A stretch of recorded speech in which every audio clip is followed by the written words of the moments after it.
Yeah. Do. Woo! What is going on?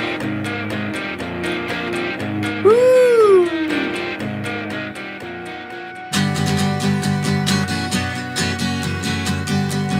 It's a Pixies Podcast, an unvarnished, unfiltered document of the true creative process.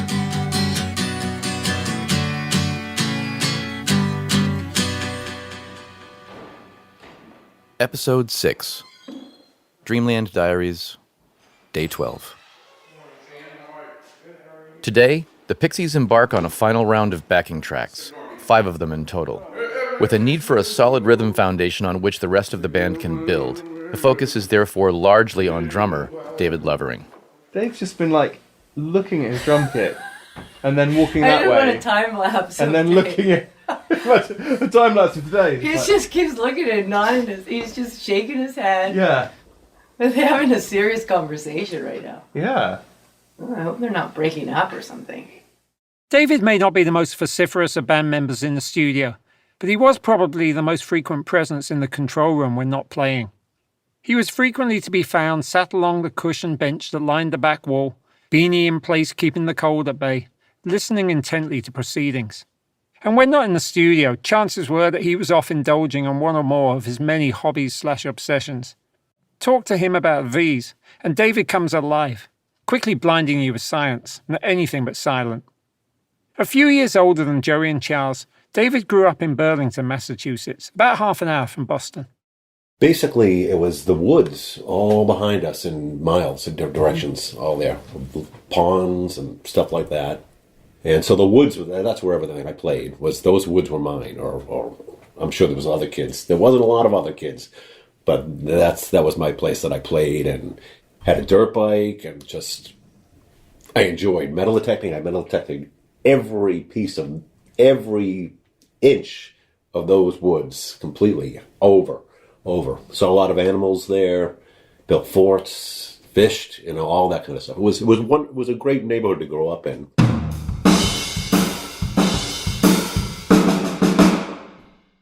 In the suburbs, the thing was to go to at Boston Garden, which is the major arena. You'd see the big shows that come there. And the only things I saw was, what was it, Jethro Tull? That was my first show, Jethro Tull. And I didn't go to any clubs, not until I was in the Pixies or something like that. That was when I started seeing bands. All before that, no. It was just those shows like Rush, Jethro Tull, and Styx. I can't think of anybody else that I saw.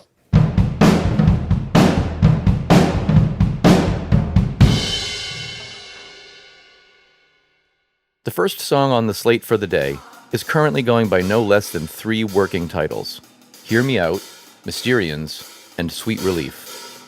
It's one of a few that Charles either wrote or completed on the studio's high-tech Lowry Stardust. And given the organ's programmed drum sounds, it necessitates a discussion about the Pixies' intended rhythm. Did you say something to Dave about the feel of the song? Yeah, I said it would be cool if it was kind of mainly on ride rather than doing... Because I feel like the feel, as his intuition is to play a little bit like the other song, which is of the gallop. And I'm wondering if we can go a little bit just like do-do-ta-ta, do-do-ta-ta. Okay. I was a skid, and I hung out with kind of the other skids. I would go out and hide and smoke pot and outdoors and all that stuff. Skid, that was the name in my town. Skids and Jocks. Skids is like the stoners.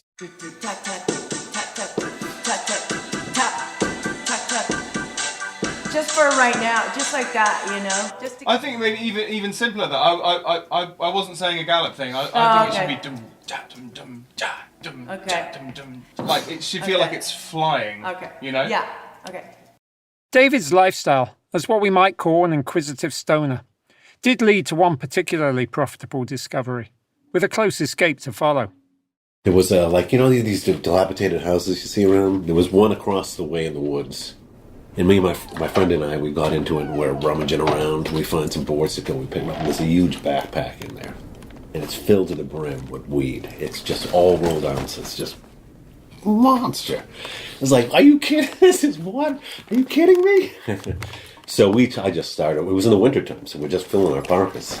And I was selling it, and I was kind of, that's all I was doing was selling it up at the pinball place and wherever I hung out. And then one of the guys, I think, I got ratted on. But I remember there were a whole carload of kids coming around looking for me and everything like that. And they really weren't in the neighborhood, but they had used this place or whatever. So that was it, and I got away with it for months until they were hunting me down.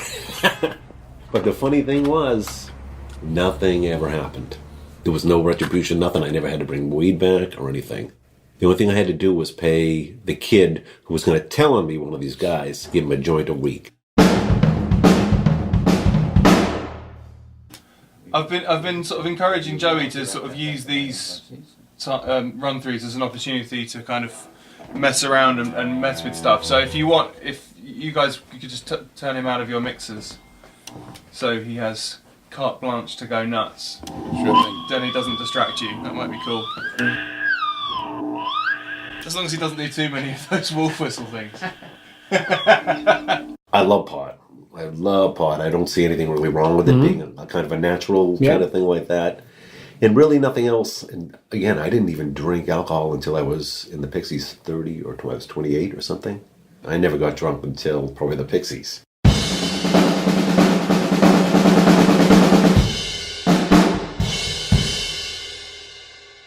As is his custom when Charles has yet to finalize lyrics for a song, he scats some catchphrases during Sweet Relief, enjoying himself in the process. Here we instrumental.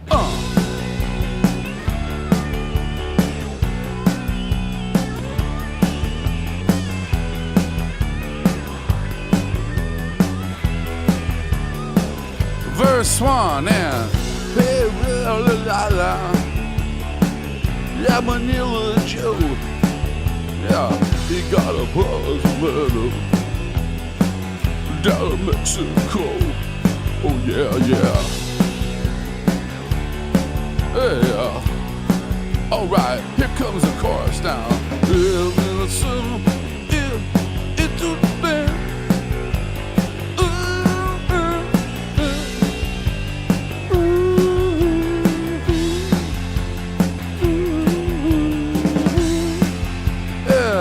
Instrumental, please. I like it a lot. How you doing tonight? Yeah, you're the best audience in the whole wide world. Here we go. Pause. Take it away. I mean, I had drum teachers all going up, and I had school and stuff like that. That taught me technique and stuff like that. But it was just from playing at home and records that I could figure out stuff or emulate stuff. So when I was with the Pixies, the first, if you listen maybe to Come On Pilgrim or stuff that we were playing early on, it's really busy. It's really busy. And what does Neil Peart do? And that's what I was doing. It was all that stuff.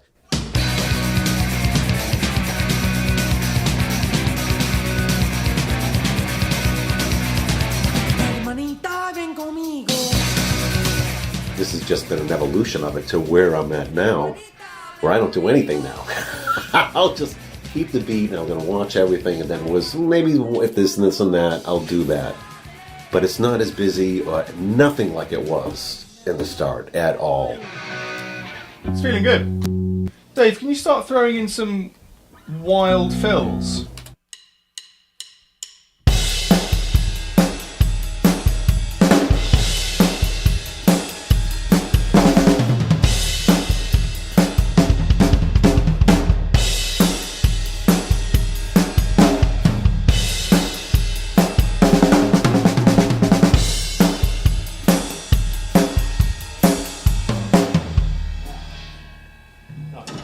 Dave? Yeah. I just soiled myself. That's fantastic. It's better. Do you have a favourite Pixies album? Surfer Rosa is my favorite, yeah.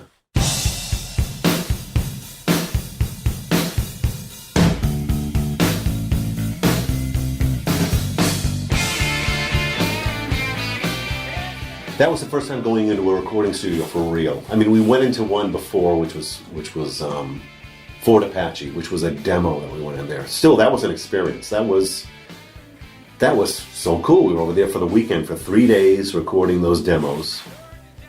I thought it went quite well. But then we got a record deal because of Come On Pilgrim, or because of those demos. And we were going to go into an actual, real 16-track studio in Boston called Q Division. Now, we're young. I'm 25 or whatever. These are the songs we've been playing around that as a baby band. Maybe I'm looking back on it, it's nostalgia too, that I like it a lot because of that. These songs were early on, maybe they're kind of indicative of what we are or our sound. But because of the ease of how the recording, that whole experience, and the songs that we did, Stuff Rose is my favorite. It is. Your bones got a little machine.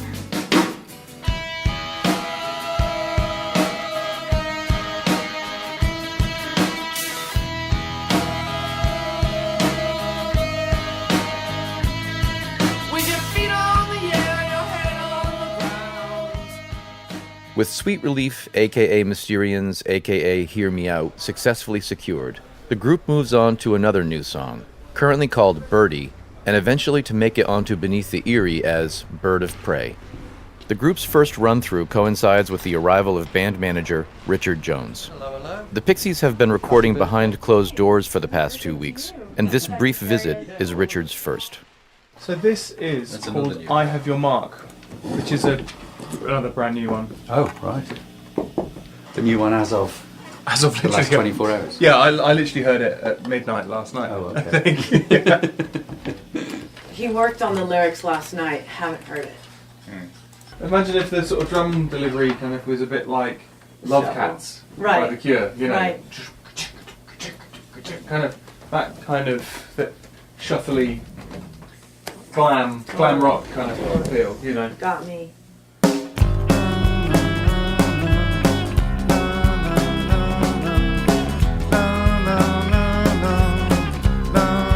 One more time.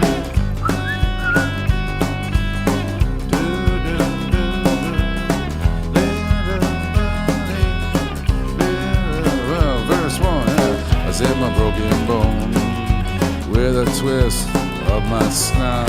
Now the cover's blown. You buried me, but I climbed out. You stole my tomorrow. Come for it today. Stole it when you stole my yesterday. To the ref now. Down, down, down, down, down, down, down, down, down. 1, 2, 1, 2. But we end on an E. Yeah. Do you have a favourite Pixies track? Yeah, I think it's from Trompe-le-Monde now. It's changed, but I think it's called Space. And the only reason I think it's my favorite track is because I've been listening to it lately in the last 2 years. We haven't played it since recording it. It's like, how the heck did I come up with that or anyone play that? It's just, that's way complicated. It's just, I cannot believe it. It's just, whoa. But it sounds great. When I listen to it, I think it's going to be playing. Yeah, that's not me, but I guess it is.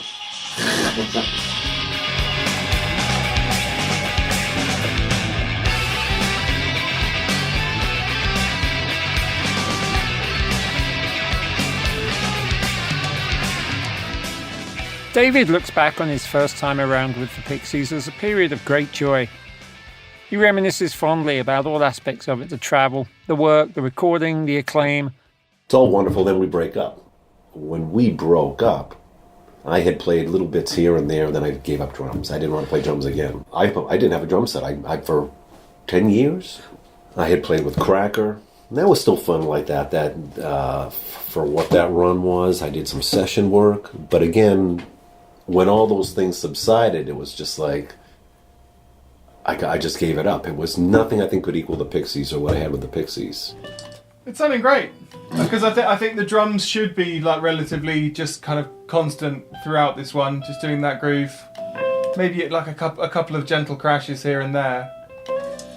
Dave's really nailing that groove. So maybe just if everyone just like pays. I'll pays chill attention to out. Dave. I get the message. Ease off there, partner. So, and also, I was an engineer. I was an electronic engineer. I had been so far away from that for the number of years, I couldn't go back and do that. There were young kids that were younger and brighter than me. So at that point, I'm just, this was 1990, I don't know what time, 95, 96 or something like this. I had to think of what to do. It's a tough gig. So I was doing birthday parties and all the whole things, doing theater shows and stuff like that. And even though I had gigs and stuff like that, it wasn't enough to pay the bills and stuff. So it was very fortuitous. It was very, very lucky that we got back together in 2004. I would have to think of something else or...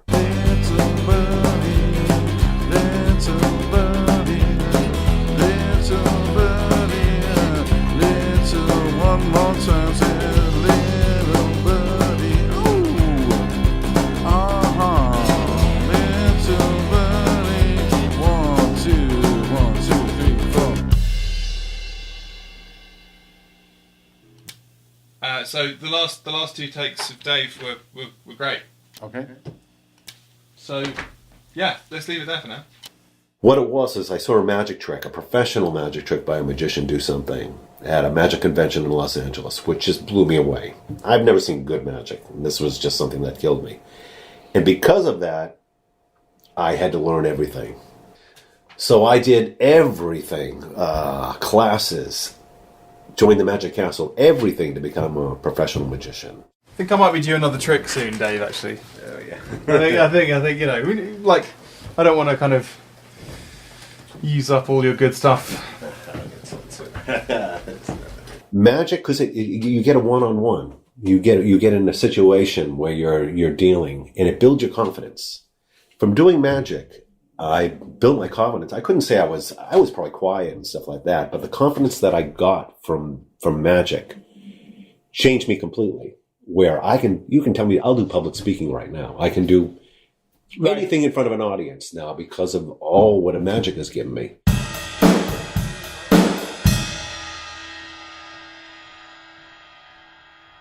The group now moves on to a completely fresh take of Los Surfers Muertos, at a different tempo than the version they recorded a few days ago. The most moody of the songs that will make it onto Beneath the Eyrie, it requires a straightforward groove from the drummer. Playing with restraint is the mark of a professional, and Dave delivers on demand.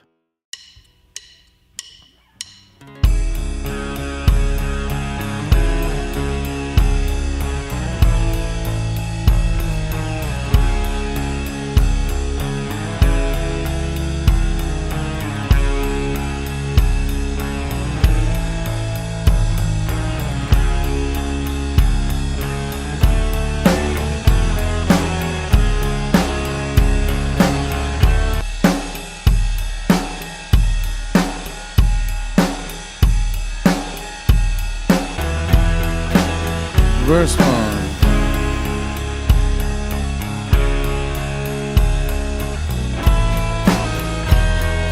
Three, 4.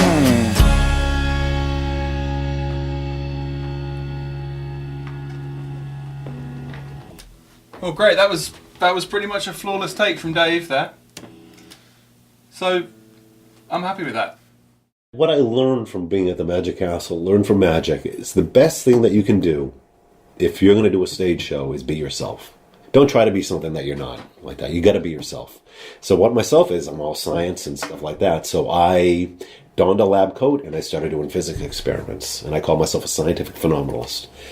So a lot of the magic that I have wasn't magic like cards or anything like that. These were devices that I built. All electronic things, all props and things that did stuff. What I'm doing is crazy physics experiments where then I start incorporating the magic into it as it goes on. It's meant as a science show. I'm sure people knew that it was a magic show too, but I'm trying to not pretend it's a science show with crazy stuff. So that's the way it went for a number of years until the band got back together.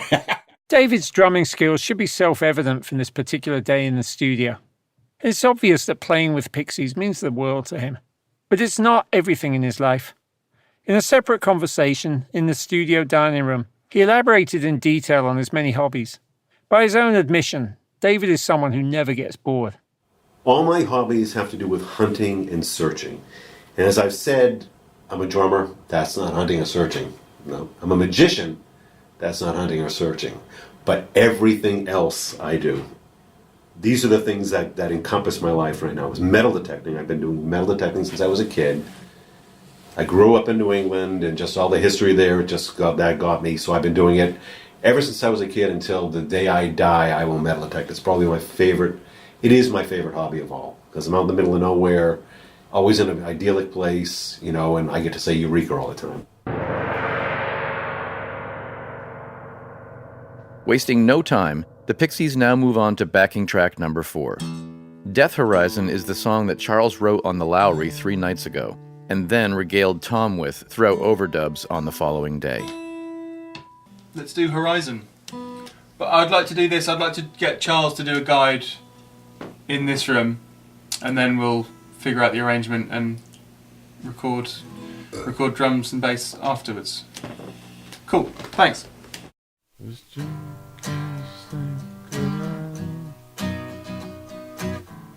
Just look at us two, asleep at the beach in Waikiki.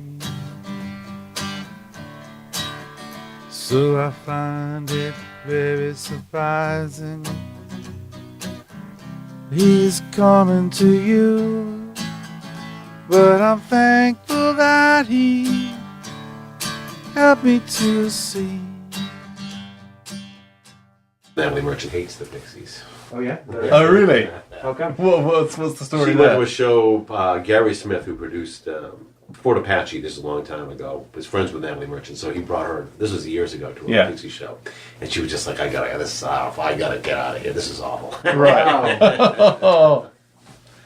Well, her loss.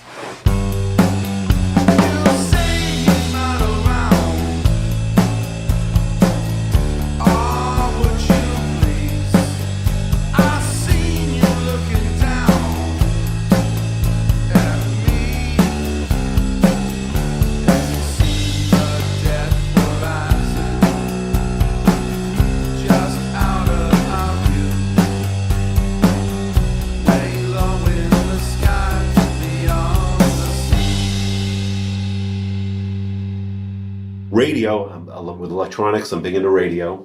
All my shortwave radios I've done since a kid.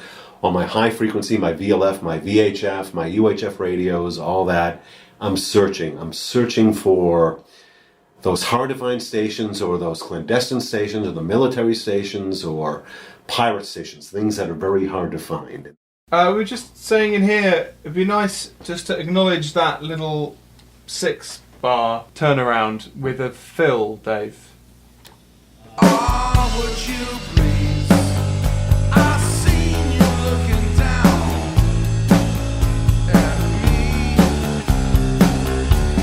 See the death horizon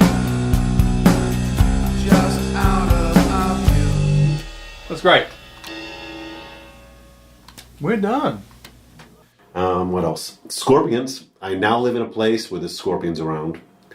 Or when I used to go to the desert, scorpions. And to find scorpions, it ties in with something else that I have. Because I collect fluorescent minerals that fluoresce. It's exactly what it says.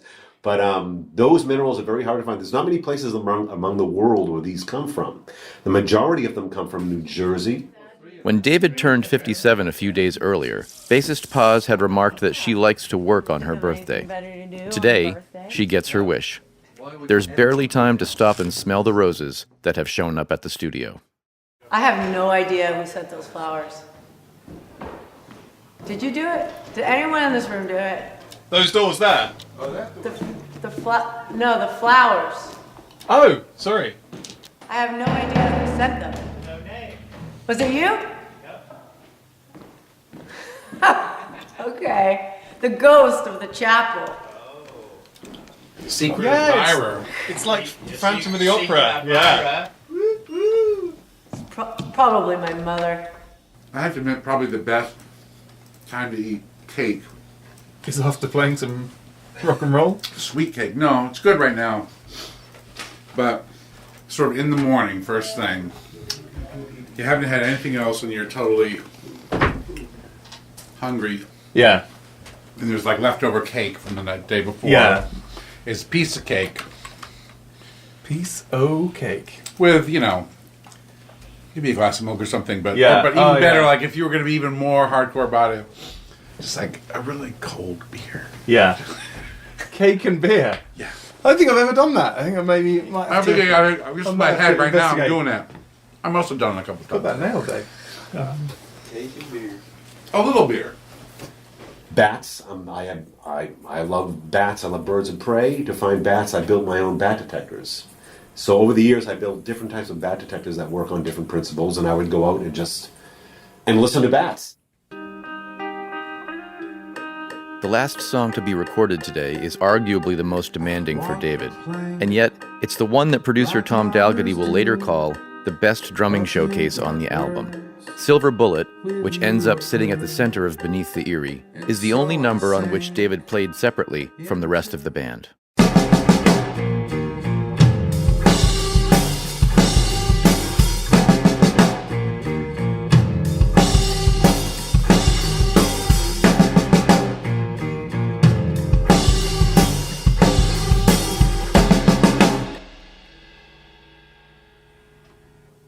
I'm pretty happy with what we've got now, Dave. But, One more just in case. Bats, I'm onto birds of prey because I love birds of prey, and that's why bats fall in with. They're not birds of prey, but it's an interesting side of that, along with hummingbirds. They're not birds of prey, but I love hummingbirds. Right. But birds of prey are my main thing. Hawks, eagles, owls especially. And where I live now, it's just inundated with them everywhere. Kites, there'll be kestrels, you name it, they're everywhere. Hawks.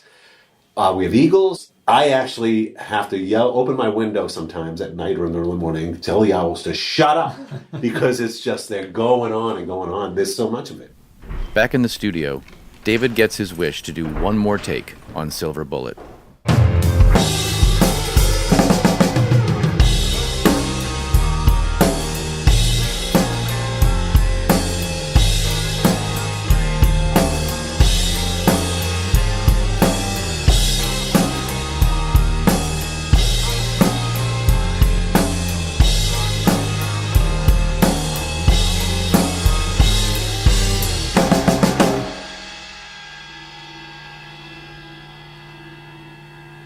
sounding great. I'm really happy. Okay, cool. Is there more? Oh, there's more. RFI is another thing that I search for. RFI is radio frequency interference. With my radios, I sometimes get a lot of interference, either by it's man-made usually. It's all man-made things that can happen. It could be a plasma TV that's someone down the road. It could be a device like a switching power supply that could go off, that's the culprit. I love finding that stuff. There's no more songs, Steve, right? Apart from maybe a couple of covers. So Covers. whoa, yeah, Yes. maybe. Huh. The last one is Meteors. Meteors and satellites. I have all the telescopes, the things on your phone that find it. I always look for the space stations or comets. The one that was recently around, I didn't see that one. But meteors too. Watch for meteors in the sky. And I actually collect them. I bought them years ago. In fact, I bought a lot from Russia. They were the Synchrot Alin meteorite. They fell in 1948. Most meteorites you find, they come down. Meteorite comes down and they blows apart. This one came down, and it's an iron nickel meteorite. All meteorites are an iron and nickel, the same as our core of the planet. Mm-hmm. This came down, and when it blew up, it was at such a speed that it fused its crust. Mm-hmm. So even though it broke apart, all these little pieces were fused. And if you look at it and hold it, it's just this beautiful... David pauses only briefly in his delight before embarking on a longer description of this particular meteorite's finer points. And even though he listed meteors as the last of his hobbies, he's soon back around, talking of his childhood stamp collection, of the light display he built for a friend's car that replicated Kit from the TV show Knight Rider, and the time he went metal detecting in Hawaii and came home with 21 wedding rings that likely slipped off the fingers of newlyweds in the cold water of the shores. Conversations with David evidently will go off in multiple directions, but they're a constant source of education for his fellow Pixies as well as anyone else. It may be pure coincidence that one of the new songs is entitled Bird of Prey, but it is thanks to his eagle eye and his sighting of a hunting bird's nest in the woods by the studio, that the finished album would be called Beneath the Eyrie.